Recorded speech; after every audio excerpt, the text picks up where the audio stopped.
The FBI defines an active shooter as someone with a gun actively engaged in killing or attempting to kill people in a confined and populated area.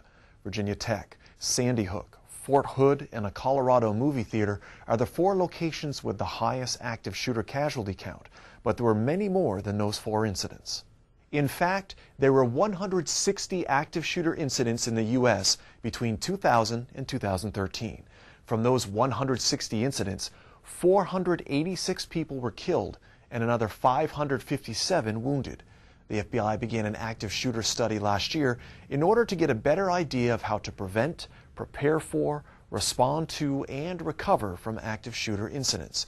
Using that study, active shooter training that was already developed was tweaked and updated so it could be taught to Joint Base San Antonio military members and civilians. This is not just a base-related, military-related issue. This is training they can take for them no matter where they're at for the rest of their lives. Computer-based training that covers active shooter and workplace violence has been available for a while, but some people wanted more. It wasn't really that in-depth, and I wanted a little more of a professional briefing. This training really makes people think about how they'd respond to an incident. Painting a circle with a V on the wall right now, with red paint or spray paint. It begins with classroom discussion and ends with practical scenarios. There are video segments scattered throughout the training.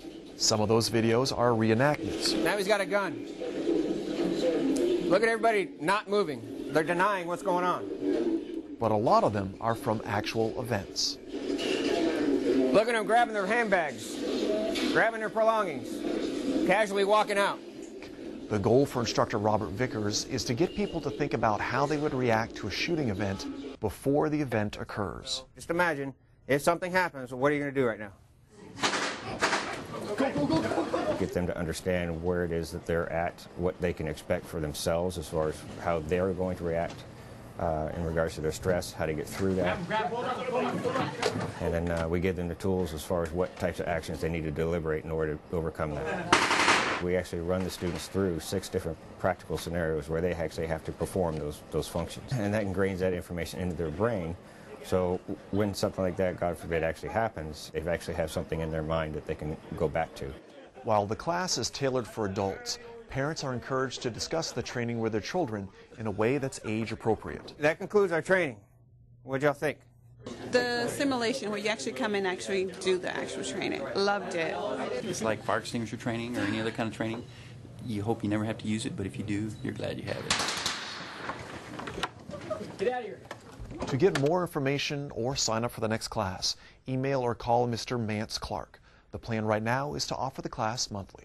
It's open to all JBSA members over the age of 18.